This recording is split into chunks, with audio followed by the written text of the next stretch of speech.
Hey everyone, and welcome to my thesis proposal.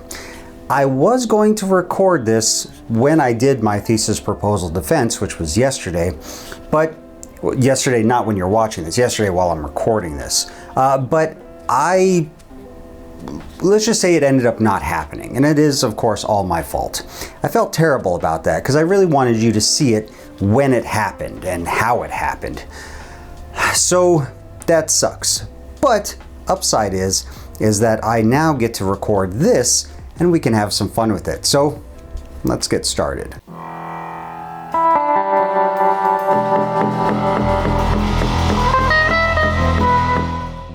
So my thesis is all about visualizing power, specifically the built landscape and how it communicates with people as you walk around Late Helladic 1 Mitru. And I'm going to use VR to try and recreate that in order for people to feel what it would have felt like. But to get to that point, let's first talk about where.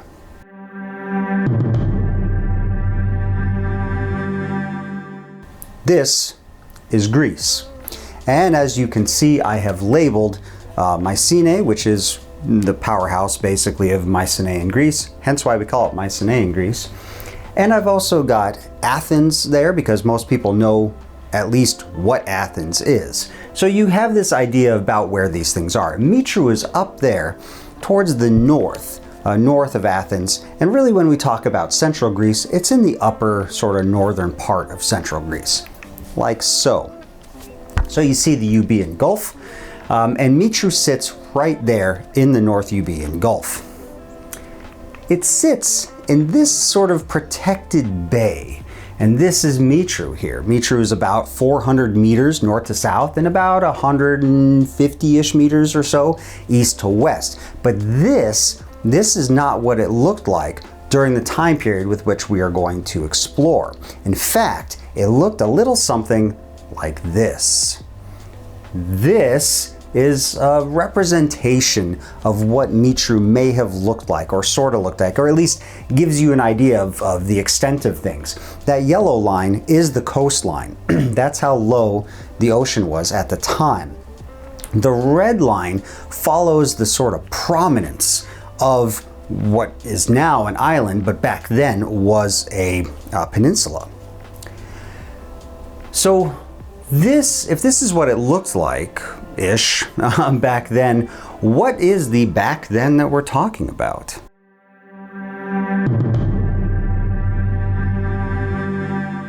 We of course are talking about the Greek Bronze Age. And to understand the Greek Bronze Age, I really want to give you sort of a quick crash course because we're only really going to focus on a few things. First, the Bronze Age was a tripartite system. And it's that way because archaeologists, well, we can't really help ourselves. We divide everything up into an early, middle, and late. For the Bronze Age on the mainland, we use the term Helladic. And we do that to differentiate what's going on in the mainland versus what's going on in, let's say, Crete or the Cycladic Islands. The Crete version of the Bronze Age is the Minoan periods, and then the Cycladic Islands are the Cycladic periods, because that's just how we do things. So the early Helladic period is from about 3000 to 2000-ish BCE. The Middle Bronze Age, or the Middle Helladic, is about from the end of the early Helladic, so 2000 BC, to about 1700-ish BC. What we're going to focus on for this project is the end of the Middle Helladic, so this sort of 50-year time period towards the end. And the reason we're going to do that is to show the contrast between that and what comes in the Late Helladic period. The Late Helladic period runs from about 1700 to about 1050-ish BCE, and I say ish because, well, depending on where you're at, that sometimes changes. It could be a little earlier, could be a little bit later, but generally everyone agrees upon 1050 as the end of the Bronze Age. What we are going to focus on is we're going to focus on a very specific chunk of time in Late Helladic 1, about mid-16th century BCE, because we see a lot of things happening.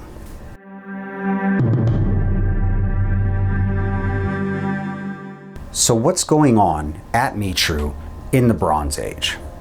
Well, for the Middle Helladic settlement, what we have about 50 square meters excavated, as you can see here. It's not much, but it is enough to tell us that it is roughly a simple dirt road type settlement with some mud huts and things like that. Very simple, and it's a lot like what we get in other parts of Greece, specifically egalitarian, really, or at least seemingly egalitarian. The thing to keep in mind is that there is no elite class that we can see in the Middle Helladic settlement, or at least anything that is obvious to us. For the Late Helladic settlement, things change a lot. First off, we've excavated more, about 600 square meters, as you can see here, and we start to see an elite class coming up through society. And we see that through things like the built landscape, where they drastically change it. And when I say they drastically change it, I mean they have elite architecture. They have these wide, flat, walled, plastered roads going through the settlement. And we start to see monumental tumuli and monumental burials, things that are outside of the scope of the everyday person, the sort of the commoner. So what can we say is going on with the built landscape? What have other people said or have hypothesized that built landscape means? And when I say built landscape, I mean things like monumental architecture and carving stuff up, the actual landscape itself. Well, J.T. Mitchell, in his book Landscape and Power, has this to say: landscape circulates as a medium of exchange, a site of visual appropriation, a focus for the formation of identity. So what he's saying is he is saying architecture and the built landscape is sort of a form of communication, and it communicates identity, but it's more than just one way. It's an exchange. It's what people experience and what people project. Okay? Pretty straightforward. Now, Joseph Moran, who is another sort of powerhouse in this idea of built landscape and the meanings behind it, when he talks about the palatial complex at Tiryns, has this to say: architectural spaces create systems of relationships that are internalized by the people moving through them, and these spaces help to reinforce existing conditions and make them seem natural. So what he's saying there is that when somebody builds something, they are communicating something very specific, and people who move through those spaces internalize that communication. And because they internalize it, it reinforces the norm, basically what the people who built those spaces want to communicate to them as something that is natural or normal. So that really begs the question, what are they doing here? If architecture is theater, which is like what these guys are saying, what exactly were the elites trying to accomplish? On top of that, what were the existing conditions, as Joseph Moran puts it, that they're trying to communicate? And who are they trying to communicate this to? The commoners? Other elites? It's sort of a mixed bag. Like, what's exactly going on here? And I think because architecture is a type of theater, which is like what these guys are saying, it's a type of communication, you have to experience it in order to understand it. So if these questions are only understood through experiencing this place, how can we recreate that?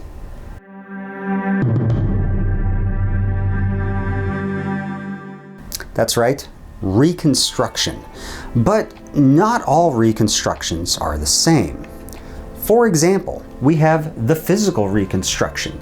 This is the Parthenon. I took this picture when I visited it. As you can see, there's scaffolding all over it. They are rebuilding this, and they've been rebuilding it for a very long time. And there are other places where things are completely rebuilt. The park that I worked at in New Mexico has a fully rebuilt Great Kiva, and other places around the world rebuild some of their archaeological sites in order to create this fully immersive experience, which is great. That's one of the pros of doing this. It is fully immersive. And not only is it fully immersive, but the experience you get there, it's at eye level, which is really, really important if you're trying to understand things. On top of that, it's, much like me, sexy.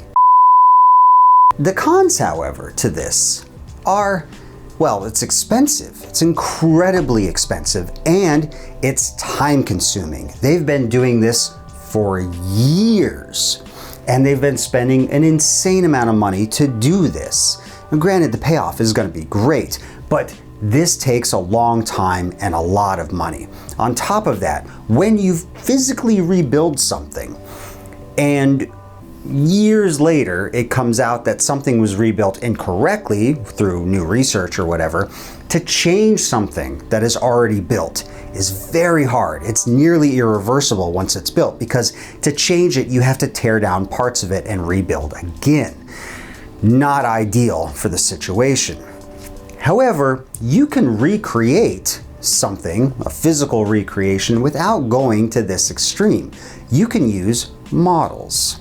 This is Delphi. I took this picture. It's a model of Delphi in the museum there. Now, the pros to this, of course, is that it's inexpensive compared to an actual physical reconstruction like the Parthenon.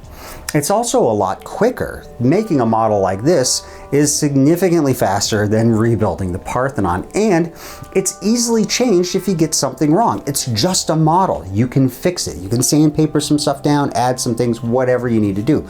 Paint it, you know, whatever needs to be changed can be changed. But there's one problem.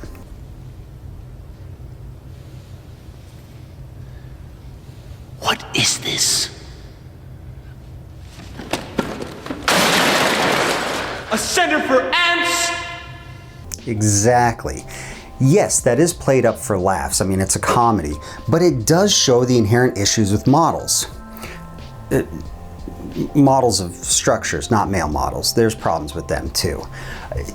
Models give you sort of a false sense of what's going on. You have to imagine yourself the size of an ant, as he says it, inside the model itself.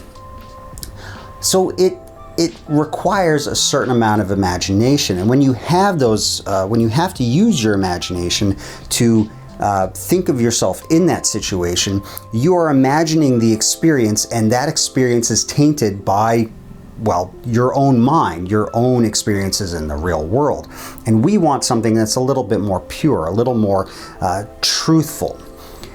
On top of that, it really obscures some things. This model of Delphi, well, you can't see inside the buildings. However, you can see inside buildings if you use maps. This map here is of Mycenae. Now, the great parts, or the great part about maps like this is that they are simple and they are clear. You can look at this and see the layout of the Citadel of Mycenae. You can see the buildings, you can see inside them. It is great. However, it is flat. Anyone who's ever seen Mycenae, just know it's on a hill. I'll put a picture of it right now. This map of Mycenae misrepresents its actual layout and the way that it's experienced. It misrepresents experiences just in general. Sightlines are skewed and not properly represented. So maps are great. I love maps. I love making maps. They're wonderful. But they fall short when we want to actually experience the site. Now, there is a fourth type of reconstruction that a lot of places use, specifically museums and interpretive signs and interpretive waypoints, and that is the artist's rendition. Now, this is a picture of the palace at Pylos, so Nestor's palace at Pylos. I took this picture. I would also like to point out how incredibly close this is to my palace of Nestor that I built in Minecraft. Just throwing that out there. Incredibly close. Anyways, the thing about this, right? These things are absolutely gorgeous. I love reconstructions like this because you can do all kinds of stuff. It takes all the pros of a model and of maps and kind of smushes them together. This is a wonderful thing, and it's a wonderful learning tool. It shows more than just the outside, right? So it shows the inside like a map does, but it also shows the outside like a model does. However, the biggest drawback to this is that it is non-immersive. You can't, well, much like the Zoolander problem, you have to imagine yourself in that, but it's also flat, it's 2D. It's static, it's not moving, you can't move around it and see other angles. And on top of that, it gives you a narrow representation of experiences. This artist rendition only shows you this angle inside. So this is also not ideal. So what's the answer to all this? Well, I think you know, because I mean, obviously you're watching this and you know what this is about. My answer is virtual reality. It is fully immersive, 100% immersive, right? You are walking through these places, it's all around you as you turn your head, much like a physical reconstruction. You can walk through there. It is also experienced at eye level, much like a physical representation or physical reconstruction. And so your experiences are your experiences if you were actually there. And the best part about VR is that it's not just your eye level, it's anyone's eye level that wears the headset. If someone is 3 foot tall and they're walking through, they're seeing it at the 3 foot tall eye level. I am 5'7". When I throw the headset on and I look around, I see it at my actual eye level. We know where the floor is, or the headset knows where the floor is, and because of that, projects it at your actual height, which is great. So much like the physical reconstruction, you're actually seeing it at your actual height. On top of that, it is a significantly less of an expense than it would be to physically rebuild places like the Parthenon. And you can rebuild more for less too, which is also really nice. So I can rebuild the entirety of the Acropolis for significantly less than a single building being physically rebuilt on there. So you got that going for you. It's also easily corrected. So like the models, the maps, you can sort of do some stuff to correct them. The digital reconstruction in VR is 100% easily correctable. So if I wanted to change the color of this building here, it'd take me all of 5 minutes. At most, maybe 5 minutes. I've actually done corrections to the simulation in my advisor's office on the fly. You can't do that with physical reconstructions, you can't do that with models. You can kind of do that with maps if it's something that's easily correctable, but definitely not GIS. GIS does take a little while too. The thing that it does have over all of the other reconstructions is multiple time frames. So with this VR reconstruction that we're going to be doing, I'm going to be doing the late Halladic phase and the middle Halladic phase. And we're going to be able to contrast both of those and be able to swap back and forth between them. You can't do that with physical reconstruction. You have to make multiple models in order to do that. You have to make multiple maps in order to do that, and multiple artist reconstructions in order to do that. VR, you can do it in the same instance. That's a big one. But the biggest one by far that I think a lot of people seem to overlook is the accessibility of the whole thing. This simulation can be accessed anywhere in the world. You do not have to go to the island of Mitru to experience Bronze Age Greece. You can, well, like what happened at the Thesis proposal defense, people were putting the headset on and walking around. It is completely 100% accessible. And on top of that, not only is it accessible anywhere in the world, but it's also accessible by those who can't actually access archaeological sites at all. One of the parks I worked at, about 90% of the park was accessible by wheelchair. That 10% can now be accessed by people in wheelchairs if they had a VR simulation of it. Michiru, which you can't really walk around on I mean, you can walk around on the island, but you're kind of bushwhacking when you're doing it, is hard to explore on foot, and you definitely can't explore it in wheelchair. You can now. So I think the accessibility part of this thing really makes up for its few shortcomings. So then the question is, if VR is so good and such a great thing to use, who's already done this?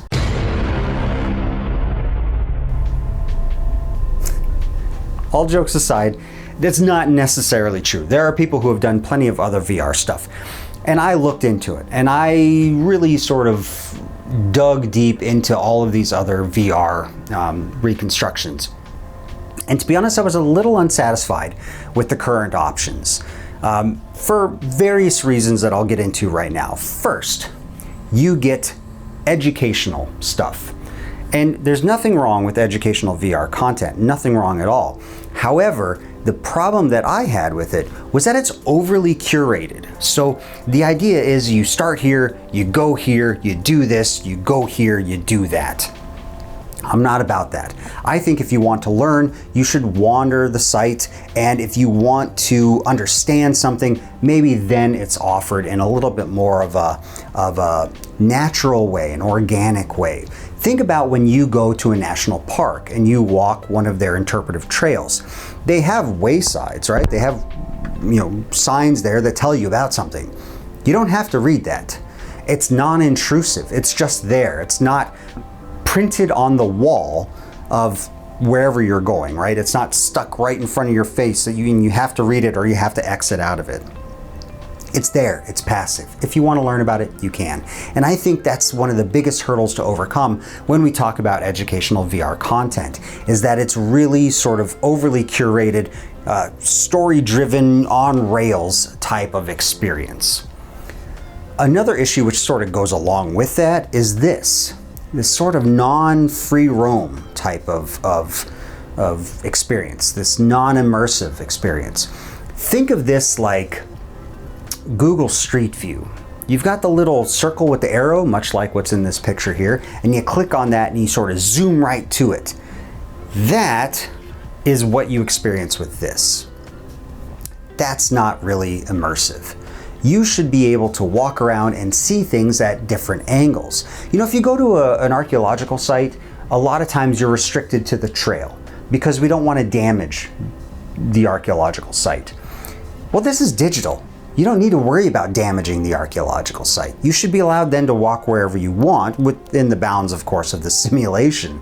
And so this sort of on rails, again, another on rails type thing, restrictive sort of non-free roam experience is not something that I think is the way to go. I think we can do much better with more of a free roam sort of passive learning experience. Another couple issues that sort of go hand in hand that I noticed with some of these VR reconstructions is restrictive hardware or software. And what I mean by that is headsets that cost well over $1,000 or even several $1,000s, or software that is proprietary. The entry into this should be inexpensive. You shouldn't have to take out a mortgage to afford this kind of experience. It should be offered with no crazy headsets and no very specific software that you have to learn in order to use. I think that's the wrong way to go. I think entry into this type of thing, if you want to watch this, if you want to do a simulation and experience a simulation, it should be easy enough for you to upload onto your own headset or run it off of your computer to be able to explore. Nothing that's going to cost you several $1,000s. And the software should be easy for people to be able to build things on their own. That's what I think. But the thing that really got me when I looked at some of these, and this is the thing that is really sort of kind of sucky about this, is the dreaded paywall. I know, $30 a year is not much. People can afford $30 a year. I get it. And I know that this is a business and they got to pay the bills. But there's other ways to do this to make money. You know, if I finish this VR simulation and want to put it out there to the public, I'm going to put it on Steam and offer it for 99 cents or free, most likely, so that people can download this and do this in their spare time. It's probably going to be free. More than likely, it's going to be free. To charge 30 bucks a year, I just think that there's a better way to do it. I think that a subscription-based service like this, unless you're cranking out things on the regular, is counterintuitive to this whole idea of allowing people to experience and learn. So the takeaway here is, I saw what was being offered. I was unsatisfied with it. I think we can do better, and I think we can do it differently. And I think that starts with how we actually tackle building this thing.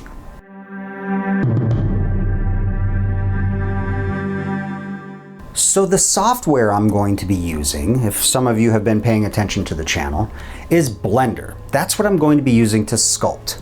This is a house. This is, I'm calling this the Longhouse Thatch. That's just, I'm giving these things names because I need to name them. Blender is free. Anyone can download it. Anyone can use it. It's got a bit of a learning curve, I will admit, but you can learn it. I didn't know Blender before I started this, and I've already built this house in about 25 minutes. It's relatively easy to figure out, and it's not that hard to just sort of play around with it. You're never going to get to a point where you have ruined something beyond the point of fixing it or saving it or starting over. Blender is great. There are tons of tutorials. Go make a donut, and then, you know, you can start right on. The problem is, of course, is that Blender can't run the simulation. For that, I'm going to use a game engine, specifically the Unity game engine. This is the same house, but in Unity at eye level. Because it's a game engine, it allows a lot of things that other software like 360 tour type software doesn't allow, or at least is really hard to integrate.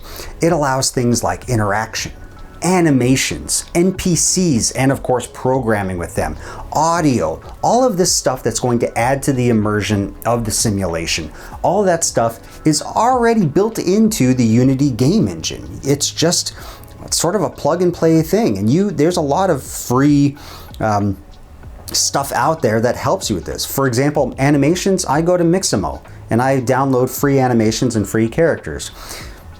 It's pretty straightforward. There's also Unity assets that you can purchase for relatively inexpensive, or even for free, so it's either free or relatively inexpensive. I have plenty of free assets that I've been using, or at least cheap assets that I've been using, and it all plugs directly into Unity to be used for the VR immersion. Now that's the software. The hardware is a little different. The hardware, I'm planning on using the Quest 3. That's the headset that I have. The reason for that is because the Quest series of headsets is the most common headset in the world. People everywhere have Quest headsets. On top of that, they're relatively inexpensive. A brand new Quest 3 headset with all the bells and whistles, not on sale, and they're very rarely not on sale, is like 500 bucks, which is a lot, but that is the top of the line, not on sale headset. You can get the lower tier one for even cheaper. You can get used ones for even cheaper than that. You can get a Quest 2 headset, which will run my simulation, used on eBay for like 150 bucks I saw the other day. So that is how we're going to keep the entry into experiencing this really low. We keep the hardware at a really low entry. Now, if you wanted to build a simulation, Blender's free, Unity's free. You will need a PC or Mac, but you don't need a powerhouse to run these things. 5 to 8-year-old laptop as long as it has a decent graphics card, can run this stuff. If you can play Minecraft, you can probably build a video game. People are building video games in their basement. So the entry level there, even for developers, is also going to be really low.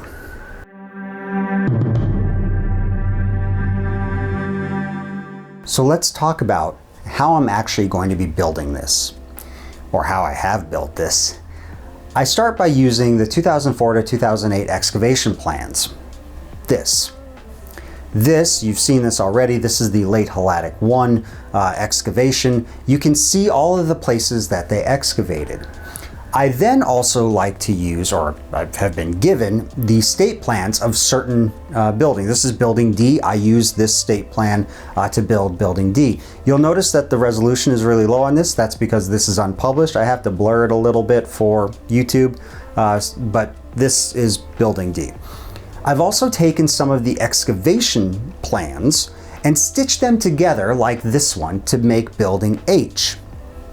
All of this is to get all of these buildings exactly like they should be in the real world. Blender, you can get sub-centimeter measurements. So when you walk up to building D in the simulation, those are the exact sizes of the walls and the thickness of the walls and the elevation and all of that. So I use these, but you'll notice something about this, the late Halladic 1 site plan. There's a lot of white in there, a lot of unexcavated stuff. So how do I fill in those gaps? Well, that's pretty easy. I actually use the geophysical survey, and what you end up with is this. This is a magnetometry and resistance map that's been sort of combined together to make a composite. I do want to point out though, the little snaky thing coming straight up from the bottom, the black and white, the thick black and white line coming up, that's modern. Ignore that. But what this does is magnetometry, and well, it's kind of complicated. It goes through the ground and will sense where there are densities in the ground. I'll put it like that. That's the easiest way that I can explain it. So you get this kind of map that shows densities, and the longer you look at it, the more you'll notice linear features popping up. They did one better for me. They actually overlaid the excavations on top of this map, which is really nice, along with the grid pattern there of the grids that they used. So that was really nice. I really appreciate them doing that for me. But as you look at this map, it's kind of jumbled and it's kind of funky, right? So they gave me this map, which is an even better map. This is the modern day island with some features overlaid on it. So we have building D, which is in the middle there, where you can see. And then you've got some of the green lines that are showing where those linear features in the geophysical map were to sort of flesh out some of the buildings. So building H, which is up there towards the corner there, looks like it was pretty big. Building D, which you can see was excavated, it looks like it was probably part of an even larger complex. So this was a great map to use. And then to model this, because this is fine, but these maps are flat. To model this, they did photogrammetry. So from over 6,000 drone photos, they built me this, which is the the island fully rendered in Blender. It's a photogrammetry mesh from the island, and this is over 3 million polygons. If I tried to load this up in the headset, my headset would melt. So I did have to dumb this down a bit and sculpt it and you know, take the trees out. In fact, you can watch a video of me doing that on my channel. If I can ever figure out how to link videos like that, I'll put it up probably in the corner right here. So there you go. That's how I am doing some more of the more unknown stuff.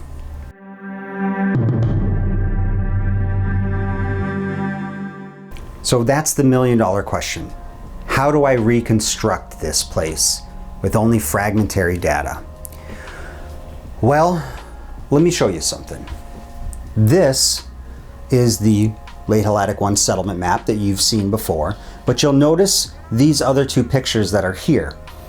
These are the sea scarps, basically the edges of the island that have been cleaned off and cut into to see the layers.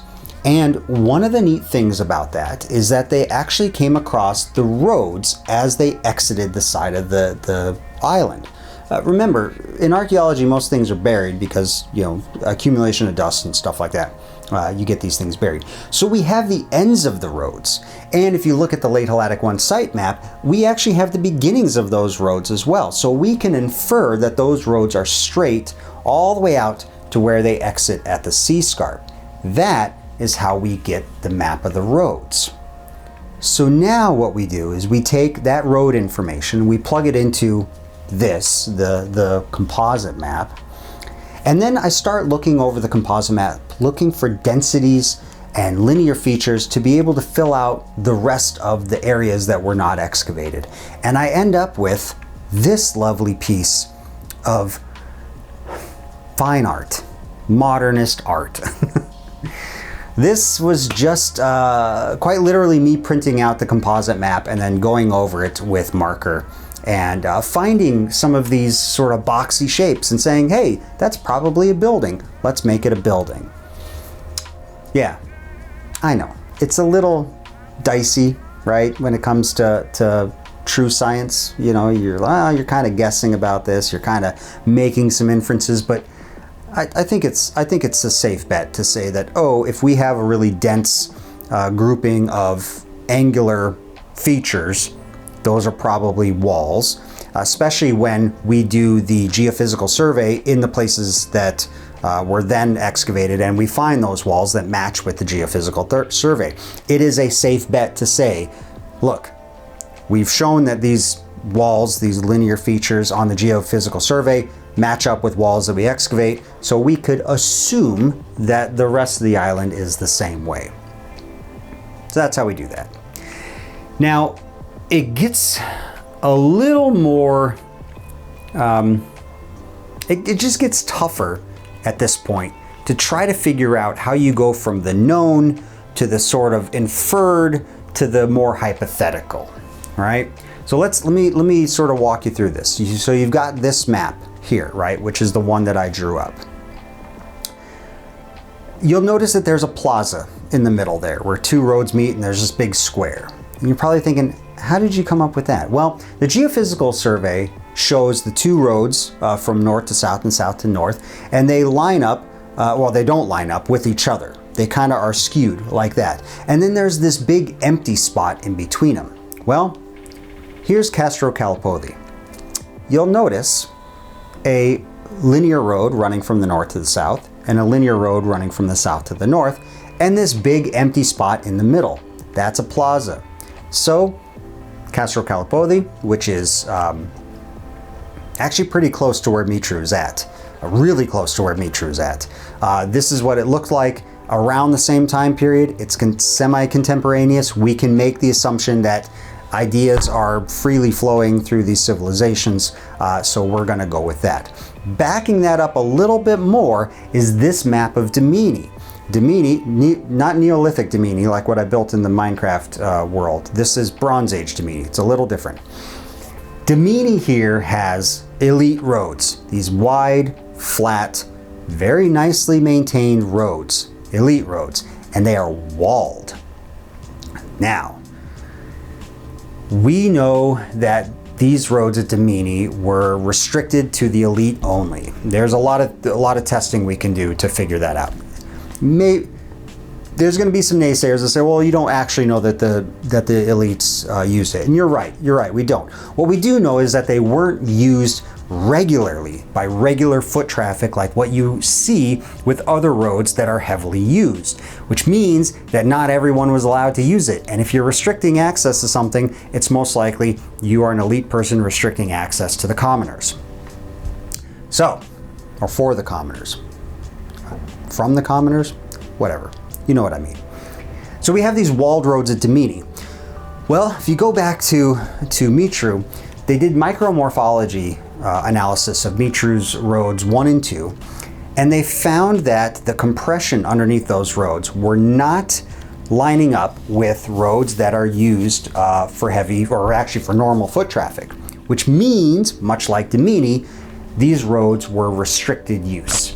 So, with that being said, you have the Bronze Age site of Dimini with these walled elite roads that are very wide, flat, and straight. You have Mitru with these wide, flat, straight roads that also have limited use as well. We can make the assumption that the roads were elite. Also, the roads at Mitru were nicely plastered and stuff, so I mean, you're not going to do that just for the random Joe Schmo to walk down the road with his cabbages. Cabbages? What kind of slum do you think this is? Now, to construct the houses at Mitru was a difficult process. So what I did is I used footprints from Middle and Late Helladic houses at Utresis. This map here, absolutely gorgeous map. Now this is the Middle Helladic Utresis, but some of these houses actually how do I want to put this? Some of these houses were used in the Middle Helladic and still in use by the Late Helladic when other houses were demolished or just fell apart. So we have continuous houses from the Middle to Late Helladic. We know that that is a common theme for commoners. Whoops, I just hit my mic. We know that that's a common theme for commoners, that they reuse or rebuild houses slightly off from earlier stuff. So we can make the assumption that commoners at Mitru are doing the same thing that you're seeing at Utresis. Utresis is also very close to Mitru as well. So how do I come up with the shapes of these houses? I have the footprint, but I need the shapes. And for that, we have to take some other evidence into account. So there were clay lumps at Mitru that were found with reed impressions. I don't have a picture of it, but if I can find a picture of reed impressions on clay, I'll put it here. So from that, we know that there were thatched roofs at Mitru. So what do we know about thatched roof houses? Well, we have this model here of an early Helladic house that looks like it has a thatched roof. It's this sort of peaked roof. It's also a rectangular footprint, which is what you get a lot at Utresis. On top of that, we have this, well, this is an artist's recreation, but we have, this is sort of what the houses looked like at Oropos. By the way, the model is from Milos, which is an island in sort of the South Aegean. But this Oropos is in Attica, which is also close to Mitru, and this is the early Iron Age. So if we have, for example, the ends of the roads and the beginnings of the roads, we can make that inference in between. Well, we have the beginning of the houses, which is the early Helladic, and we have the end of the houses, which is early Iron Age, and they both look very similar, so somewhere in between is probably what we have in the way of houses at Mitru. Following with me? It seems pretty straightforward. Now, when we talk about the elite buildings, we have the footprints there of the elite buildings, and we have some evidence suggesting how the construction was. For example, Elite Building F, which is the slightly later building to Building W, which is in the simulation, had a stairwell. So you're not going to have a stairwell that goes nowhere. So it probably had a second story. Akrotiri has two-story buildings. So we're going to pull from Akrotiri. Yes, I know Akrotiri is in the Southern Aegean, but you use what you got, okay? Now, Building F also had collapsed roof material, and that collapsed roof material would suggest that it had a flat roof. Not a thatched roof, but a flat roof. And so we can assume then that some of these elite buildings were much like these buildings at Akrotiri, straight up and then across flat roof, right? The problem is that you're not going to have a building with no windows. You're not going to hotbox it in the summer. That would be it'd be unbearable in the summer to have a completely closed, dark cave of a house. But we don't have any evidence of windows on the Greek mainland for this time period, but Akrotiri does. So we're going to use the windows from Akrotiri, like this artist reconstruction, to rebuild some of the windows in the elite houses as well. So what I'm getting at here is we don't have the actual houses, the commoners' houses, or the elite buildings. We don't know what they look like beyond their footprints for the elite buildings, and we don't know what the commoners' houses look like at all on Mitru. But we can make inferences from contemporaneous sites and inferences from footprints of the elite buildings and little things that hint here and there at how the construction actually was. So that's how we're rebuilding the buildings. But at this point, you're probably like, okay, cool, yeah, that's great. That's how you built all this. So what does it look like? Well, it looks like this.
That's what my simulation looks like right now. Now it's still a work in progress. I still haven't added villagers to walk around. I still haven't added, dogs barking, children playing, things like that. Audio, I've added some audio, but not like actual audio lines.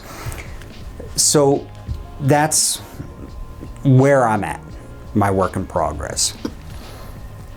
So how do I envision people utilizing this, right? And how it's supposed to be used in order for people to experience life at Mitru and take away what we really want them to sort of take away from it. And it's actually really simple how I expect this to be used. But first, I do need to clarify something. We will be doing the Middle Helladic settlement as well as obviously the Late Helladic settlement. What you saw was the Late Helladic settlement.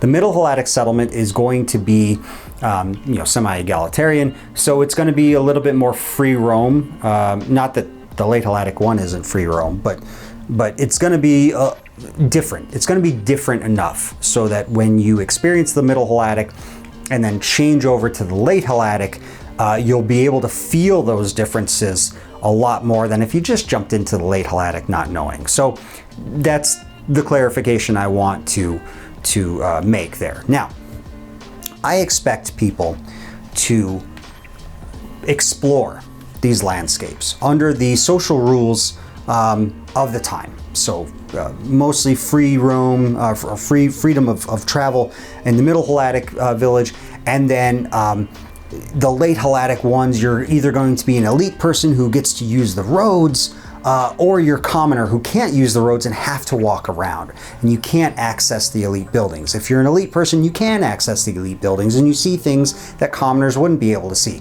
And it gives you an idea sort of the lived experience of being there in the Bronze Age. For researchers, and this is the really important one, researchers will be able to actually experience it as well. I will tell you that the eye level experience of Mitru does not jive with the maps or the artist's reconstructions. When you are actually there at eye level experiencing Mitru, you'll notice that things that you could see from the map and that you would assume that you could see from the map, you suddenly can't see. You start to notice that things, sight lines and view sheds and the way buildings look, it all changes. And your experience changes depending on where you're at and whether or not you're an elite person or a commoner. For example, in the harbor, if you're standing at the beach in the harbor, looking up at the elite buildings, they are quite imposing because they're up higher. And if you saw people walking around up there, it's obvious that they are in charge. But when you're an elite up there, looking down at the harbor, you feel bigger than you actually are. You have this experience of quite literally looking down upon the settlement. And it is vastly different than what it is looking up to the elite centers from down low. My goals for this in the public outreach portion of this is I would really like to be able to set this up at the UTK library, let people experience it, students and stuff like that. But what I really want to do is I really want to offer this to everyone out there. Download it on Steam, experience it for yourself. This is something that I want people to experience. But I would also love to have it or see it used in classes. And that goes beyond just Mitru. I would love to see VR, the way that I'm doing it, used in classes, rather than a overly curated educational experience or a non-immersive one. One that is easily accessible for the average person with an 8-year-old used headset that they got off of eBay. I would also like to see this not only available, but easily accessed by the people at Trigana. Trigana is where Mitru is located. And I would love for the locals there to be able to, at any time, go to their little cultural center that they got there, throw on a headset, and walk around in the sandals of their ancestors and, just kind of hang out on the island. And at some point, I would like you to experience it too. So until next time, see you then.